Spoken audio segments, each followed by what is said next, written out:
Bonjour messieurs. Bonjour. Bonjour. Je vais commencer par présenter nos excuses à nos téléspectateurs. Malheureusement, on a eu plusieurs soucis de connexion, chacun à son tour. Mais on est là.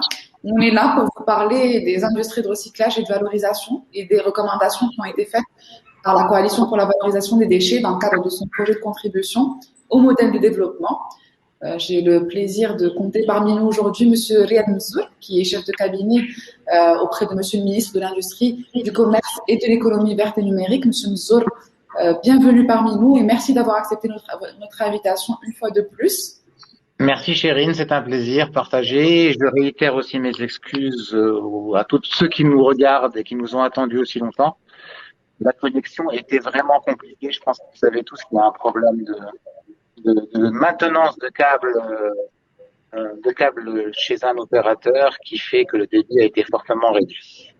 Tout à fait, tout à fait. Et puis également avec nous Monsieur Mounir Bari, directeur général de GPC Carton et secrétaire général de la Coalition pour la valorisation des déchets. Merci Simonel. Je vous en prie. Donc messieurs, en août et septembre dernier, on avait mis en place un certain nombre de comités pour réfléchir aux recommandations de la COVAD, au modèle de développement, sur différentes thématiques. Monsieur Mzour, vous nous avez fait le plaisir de présider le comité industrie de recyclage et de valorisation, duquel était ressorti un certain nombre de conclusions. Ce que je vous propose sans transition, vu le peu de temps qui nous reste, c'est de projeter notre support qui reprend l'essentiel de ces conclusions et puis de les parcourir ensemble et d'en débattre. Très bien, merci beaucoup. Donc vous êtes parti directement sur la partie recommandation. Je vous laisse votre introduction, bien entendu, puis on arrivera aux recommandations. Pardon ? Je vous laisse faire votre introduction, bien entendu, puis on arrivera aux recommandations.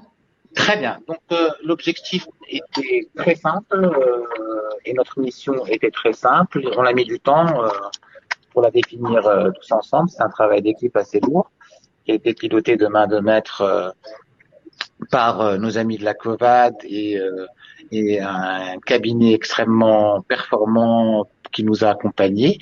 Donc il fallait le cap prioritaire, c'est de positionner le recyclage et la valorisation des déchets comme l'un des défis prioritaires du royaume dans les 10 prochaines années. Pas parce que on est plus humaniste que les autres, et on l'est, ou qu'on est plus volontariste que les autres.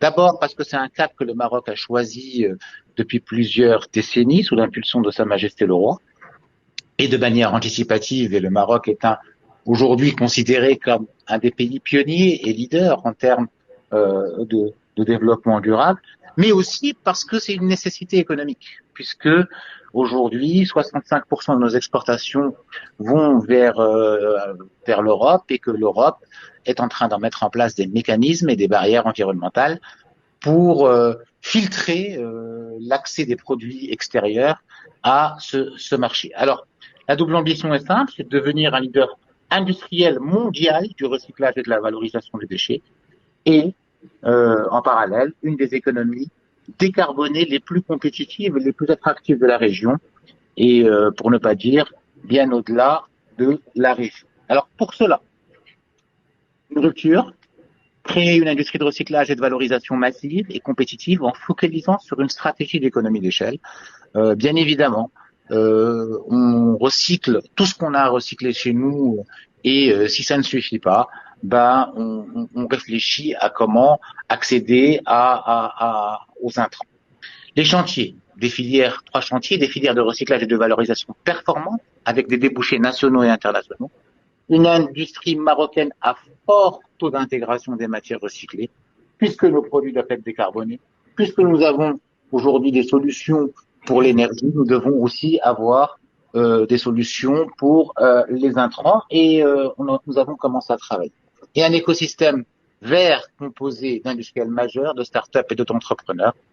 Pour ne rien vous cacher, c'est les recommandations que nous avons énoncées et que nous parcourrons au fur et à mesure et très rapidement pour pouvoir laisser la place au débat, sont des recommandations qui sont déjà en cours de mise en œuvre.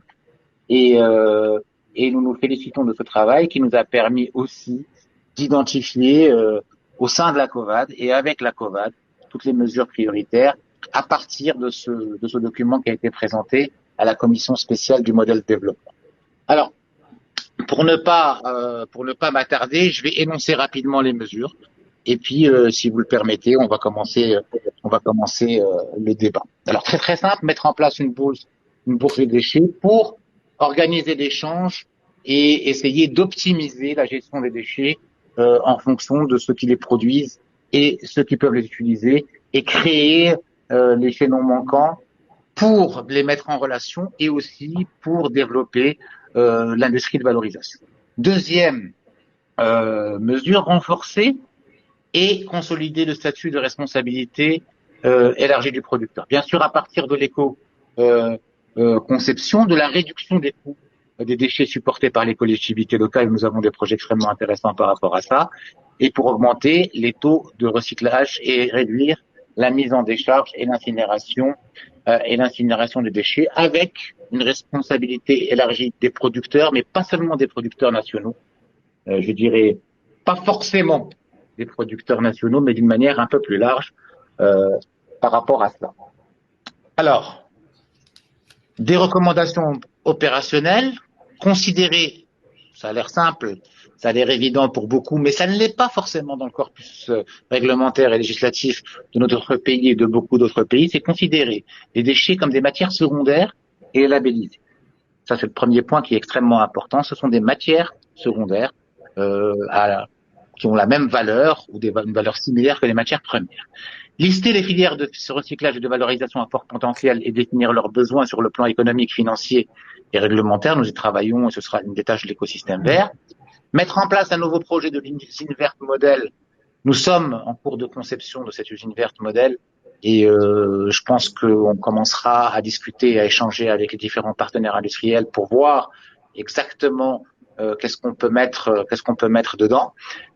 Mettre en place une filière REP à titre pilote et l'accompagner pour la faire réussir avant de généraliser le concept à grande échelle. Ça a commencé un petit peu il y a quelques années avec le plastique, mais nous pouvons voir quelle filière est la mieux adaptée pour aller plus loin. Libéraliser dans le respect des standards internationaux en la matière l'importation de déchets. Et bien évidemment, c'était un débat assez houleux qu'on a eu au vu de l'historique. Ça ne veut pas dire que nous allons devenir la poubelle du monde. Ça ne veut pas dire que nous allons être à la main d'un commerce sauvage de déchets, etc. Ça veut tout simplement dire que si nous considérons certains déchets comme des matières secondaires importantes et essentielles pour nos industries, nous allons d'abord valoriser ce que nous avons sur place et, pour des questions d'économie d'échelle, voir s'il y a la possibilité d'avoir accès à d'autres matières secondaires. Faciliter et fluidifier le transport et la logistique des déchets. Aujourd'hui, nous avons des interdictions, nous avons des règles, nous avons adhéré à des standards internationaux que nous souhaitons respecter, mais nous n'avons pas mis en place forcément tous les standards, tous les corpus qui permettent aujourd'hui de traiter ces matières secondaires de manière fluide et de manière visible et nous devons travailler à rendre la gestion et le transport de ces matières un peu plus visible pour les opérateurs pour qu'ils puissent investir et qu'ils puissent savoir comment ils vont y accéder. Dupliquer le cas de la plateforme d'Omasa, qui est une plateforme modèle, qui est appelée à se développer, donc le projet est en cours et nous avons aussi d'autres projets assez intéressants en la matière que nous sommes en train de développer avec des partenaires industriels et les autorités publiques dans certaines régions. Orienter autant que faire se peut la commande publique vers les produits recyclés nationaux. On n'a pas pris l'exemple des ramettes de photocopie, mais je peux déjà vous dire que sur le papier, nous sommes en train de faire un travail extrêmement important pour les manuels scolaires, par exemple, où il y a eu d'énormes débats. D'abord, on produit aujourd'hui les manuels scolaires à partir au Maroc, on ne le faisait pas avant, ce qui est une grande victoire, qui a pris du temps. Mieux encore, ces manuels scolaires seront produits à partir de produits recyclés. Donc je m'arrête là pour ne pas trop prendre la parole et bien évidemment à votre disposition pour répondre à toutes vos questions. C'est une excellente transition que vous me donnez là, Simzour, en finissant sur l'exemple du secteur du papier carton et notamment du papier blanc. Monsieur Mounir, je le rappelle, vous êtes industriel dans le papier carton justement. La filière de recyclage du papier carton est l'une des plus performantes aujourd'hui au Maroc, comparée à d'autres, de par son accès au gisement, mais aussi de par ses taux de valorisation. Quelle est selon vous, de toutes ces mesures qu'on a vues, quelle est selon vous la plus prioritaire pour votre industrie en particulier, ou la plus urgente, que l'on gagnerait à mettre en place tout de suite? D'accord. Merci, Chérine. Donc, tout d'abord, je tiens à remercier les organisateurs du Global Green Forum et pour la réussite de cette journée de conférence en collaboration avec la COVAD. Bien sûr, l'industrie du papier de carton Maroc, elle a passé aujourd'hui un grand chemin. Aujourd'hui, nous avons mis en place au Maroc une industrie de recyclage du papier de carton forte, basée sur l'exploitation d'un gisement que nous avons exploité au Maroc. Et aujourd'hui, nous avons atteint un taux de collecte qui avoisine les 30% de ce que nous consommons. Maintenant, ce qu'a dit M. Mzour, c'est être leader mondial de la valorisation des déchets. Et là, c'est très important. Et je vais le noter pour qu'on travaille nous aussi sur ce volet. Mais il y a le comment. Je vais m'attarder sur quelques points du comment, puisque aujourd'hui, l'accès au gisement, ou bien le coût d'accès au gisement, il reste un peu cher. Nous devons tous travailler la main dans la main pour augmenter le taux de collecte et pour réduire in fine le coût de cette matière entre guillemets secondaire, comme a dit Simzoul. Moi, je dirais c'est plutôt une matière première prime, parce que quand elle est valorisée, il n'y a plus de différence entre cette matière première et la matière secondaire. Donc, déjà, si on améliore et on atteint une économie d'échelle importante, on aura un coût d'accès au gisement qui est intéressant, parce que le but, c'est de rester compétitif.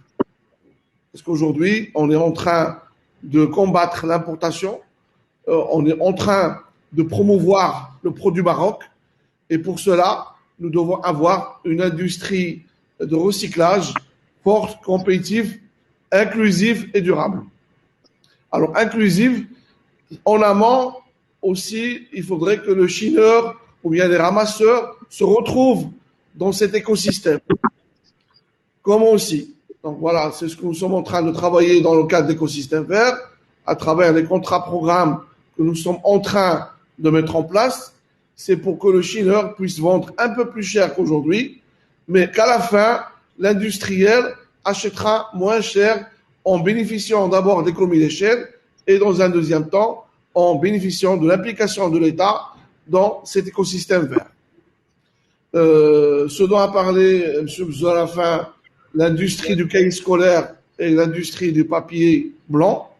Effectivement, le pays, le Maroc, n'était pas compétitif jusqu'à dernièrement, où nous avons, je dirais pas arrêté, mais nous avons mis en place quelques normes et quelques barrières non tarifaires pour le cas des Tunisiens qui subventionnaient leurs produits et qui exportaient massivement vers le Maroc un produit subventionné qui était destiné au début pour être vendu en Tunisie.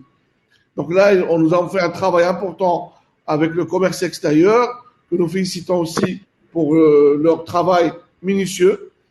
Et aujourd'hui, pour améliorer cette compétition dans cette industrie du papier blanc, nous sommes en train de travailler pour lancer des investissements à partir des vieux papiers blancs collectés dans les administrations et dans l'ensemble de l'administration marocaine, que ce soit privé ou public. Alors, l'idée aujourd'hui, c'est que en termes de papier et carton, nous avons atteint les 30% grâce au carton. Mais on ramasse très mal le papier. Pourquoi? Comme a dit tout à l'heure Sylvia, parce que les déchets, quand ils sont mélangés, quand ils sont souillés, ils ne sont plus valorisables. Donc, il y a un travail à faire en amont, le travail de tri à la source. Bien sûr, on pourrait lancer un grand chantier de tri à la source dans l'administration marocaine et dans le secteur privé. C'est plus facile à faire que chez les ménages dans un premier temps. On avait commencé avec le ministère de l'Environnement, on avait mis en place dans tout le ministère un système de collecte du papier et du carton et tout ça, depuis 3 ans. Et aujourd'hui, je pense que ça marche très bien chez eux. Donc, il faudrait qu'on généralise ce concept pilote que nous avons mis en place avec le ministère de l'Environnement et qu'après, qu'on puisse le généraliser dans toute l'administration marocaine pour l'exemplarité de l'État. Aujourd'hui, l'exemplarité de l'État pour le ramassage, elle doit se faire au sein des ministères. Choma, quand on va dans un ministère, des bennes où tout est mélangé et tout ça. Donc aujourd'hui, il faudrait qu'on commence par les grandes administrations, que ce soit public et privé, pour donner l'exemple en ménage. Parmi l'exemplarité de l'État aussi, nous avons la consommation des papiers à remettre pour photocopie. Bien sûr, tout le monde dit zéro papier, zéro papier. Moi, en tant que papetier, je dis pas zéro papier parce que c'est notre mange-pain. Nous, on incite à la consommation de papier, mais de façon rationnelle. On veut bien imprimer recto et verso, on veut bien réduire la consommation, mais aujourd'hui, on pourrait développer une industrie forte de papier blanc en utilisant le papier ou les vieux papiers ramassés dans les administrations et dans le aussi bien public qu'au privé. Et là, on pourrait passer d'un taux de collecte global papier et carton de 30% facilement à 40-50%. Nous avons dans l'écosystème vert l'objectif d'arriver à 60% à l'horizon 2030. Donc, en mettant en place ce système de collecte, on pourrait gagner quelques points, 5 à 10 points rapidement pour passer à 40. Et après, il y a un travail à faire au niveau des ménages et au niveau des quartiers et de monsieur tout le monde. Donc, je pense que j'ai répondu à la question, chérie. Merci beaucoup, tout à fait, tout à fait. Je tiens à préciser que ce qui est valable aujourd'hui à la filière du papier carton est aussi valable à beaucoup d'autres filières, parce qu'au final, les problématiques et les challenges sont les mêmes. Voilà. Je rebondis tout de suite sur l'une des recommandations phares de ce projet de contribution au modèle de développement, qui est celle de la responsabilité élargie des producteurs. Et ma question s'adresse à vous, Monsieur Nzoul. Comment est-ce que aujourd'hui ou demain, le ministère de l'Industrie pourra accompagner nos différents industriels, nos différents secteurs dans l'application d'une responsabilité élargie des producteurs qui souvent peut être coercitive ou peut être dure à supporter d'un point de vue contribution fiscale? Alors, ça va être très simple. D'abord, on va travailler en amont. Comme je vous l'ai dit, l'un des principaux piliers de la relance industrielle du Maroc est la décarbonation et la compétitivité décarbonée. Donc, on va faire en sorte, et on est en train de mettre les mécanismes en place, certains ont débuté, d'autres arrivent, on va faire en sorte que notre industrie se décarbone à horizon 2030, qu'on ait une industrie pratiquement complètement décarbonée, y compris les PMI, et on veille à ce que nos projets d'ailleurs qui démarrent aillent dès le départ dans ce sens. Donc on va veiller à ce que à l'intérieur, in-house, ce qu'on fait soit décarboné, pas seulement pour des raisons de responsabilité, c'est important, mais ce n'est pas la seule raison, c'est aussi pour des raisons d'accessibilité au marché extérieur. Donc ça c'est le premier point. Et en veillant à ça, bien sûr, il y a l'aspect coût qui est où des incitations extrêmement importantes ont déjà commencé à être mises en place dans le cadre du programme TWIR et d'une manière générale. Et nous allons aussi nous sommes en train de travailler sur la généralisation de l'accès aux énergies renouvelables de tous nos industriels, une généralisation progressive. Et en même temps aller encore plus loin dans le cadre de ce qu'on est en train de faire dans l'écosystème vert pour que les intrants soient de plus en plus des intrants secondaires. Donc ça, c'est le premier point. bien sûr, tout ce qui est efficacité énergétique et efficacité hydrique en parallèle, etc. Et pour boucler la boucle, la certification de tout cela. Ça, c'est le premier point, travailler en interne, être de bons élèves, faire nos remords. Le deuxième aspect, c'est, comme l'a dit Simonier tout à l'heure, ne plus être, comment dirais-je, volet ouvert à tous les produits qui ne sont pas décarbonés. Ça veut dire faire en sorte que ce que nous exigeons pour nos industriels soit aussi exigé pour les produits que nous importons.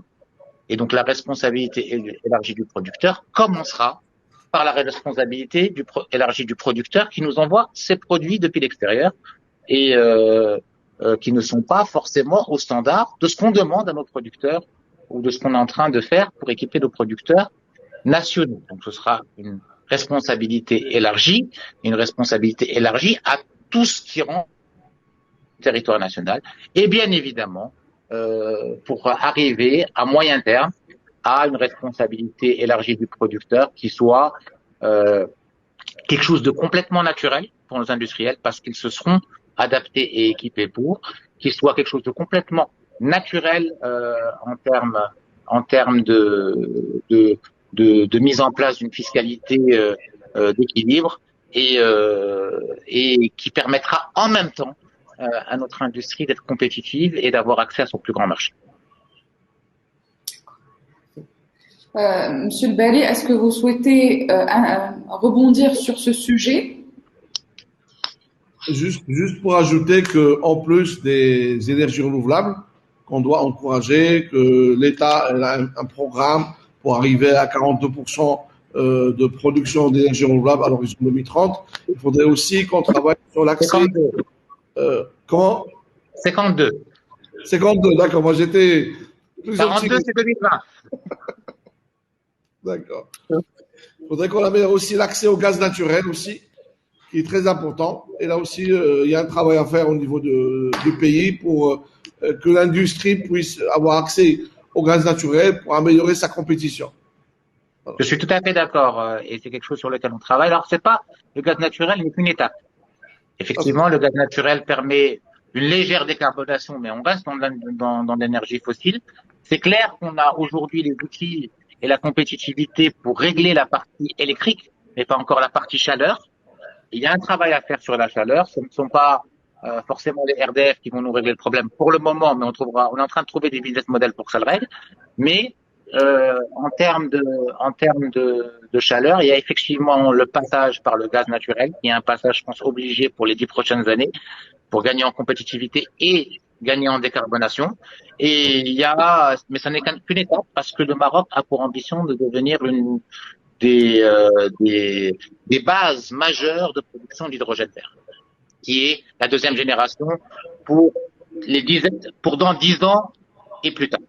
Et s'inscrire clairement dans un programme national et dans un programme de voisinage avec l'Europe où il y a une volonté de produire 40 gigawatts à l'intérieur de l'Europe et 40 gigawatts dans les pays du voisinage. Et je pense que le Maroc est le mieux positionné pour produire de l'hydrogène vert dans le voisinage de nos amis européens.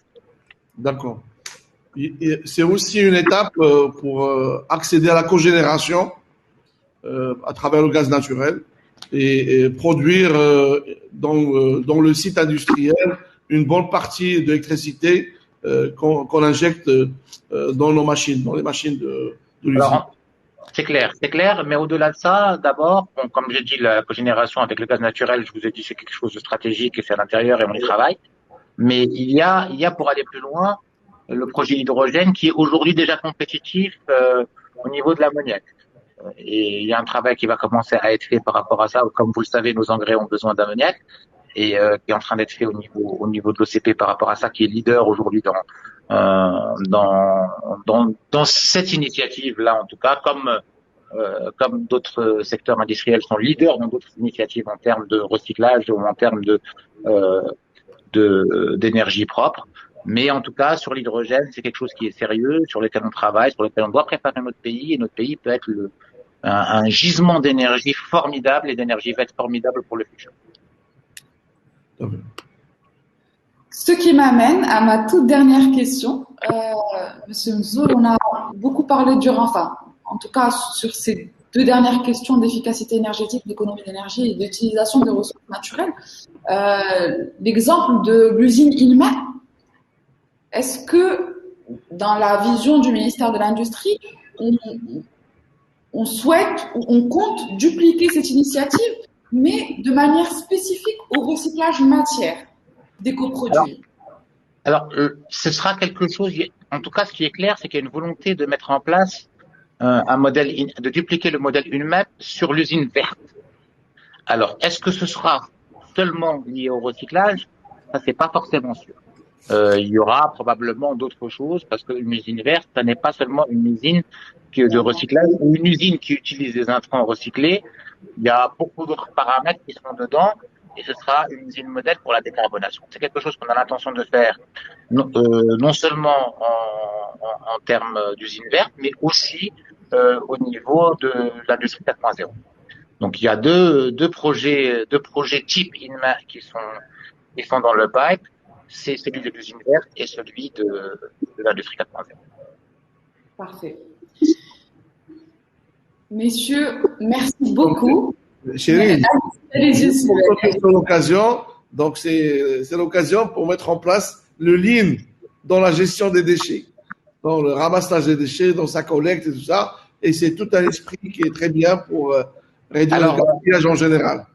Alors, pour ne rien vous cacher, et vous le savez très bien, il y a un projet extrêmement intéressant qui est en train d'être mis en place par rapport à ça. Et pas la partie ramassage, mais pour faire ce lien-là qu'on n'arrive pas à faire. Aujourd'hui, au niveau des déchets ménagers notamment, on a des communes qui n'ont pas forcément les moyens de payer ce qu'il faut pour que ces déchets soient récupérés de manière correcte et triés de manière correcte. On a des chineurs, comme l'a dit Simonier, qui vivent dans des conditions extrêmement désagréables. On a des intermédiaires qui se payent sur la bête à différents échelons et des industriels qui n'ont pas accès à la ressource à des prix compétitifs et convenables. Et donc, à chaque maillon de la chaîne, il faut intervenir pour trouver le modèle.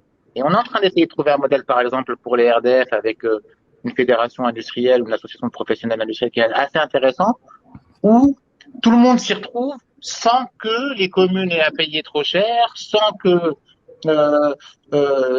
les délégataires se retrouvent en train de fournir un service qu'ils ne fournissent pas avec le lixivia à traiter qui est impossible à traiter parce que ça devient compliqué comme vous parlez des déchets souillés et des décharges souillées, etc. Donc il y a des modèles intelligents, marocains, en fonction de la spécificité des déchets marocains, qui sont en train d'être mis en place. Je pense qu'on va réussir un joli pari avec des mécanismes extrêmement innovants dans les mois qui viennent, en tout cas au niveau de certaines décharges. Parfait. Je ne peux pas en dire plus pour le moment. On respecte. Écoutez, merci beaucoup, merci pour vos interventions, merci encore une fois pour votre temps. Le sujet, enfin, la séance pourrait prendre des heures, je pense. On va malheureusement devoir s'arrêter là pour enchaîner tout de suite sur un sujet qui nous importe tout autant, celui du financement et de la fiscalité, avec Monsieur Hakim Rakchi, vice-président de l'EGEM. Je vous invite à nous suivre de l'autre côté si votre agenda le permet. Merci beaucoup, merci Chérine, merci Mounir et désolé encore pour le retard. Merci beaucoup, merci, au revoir. Au revoir.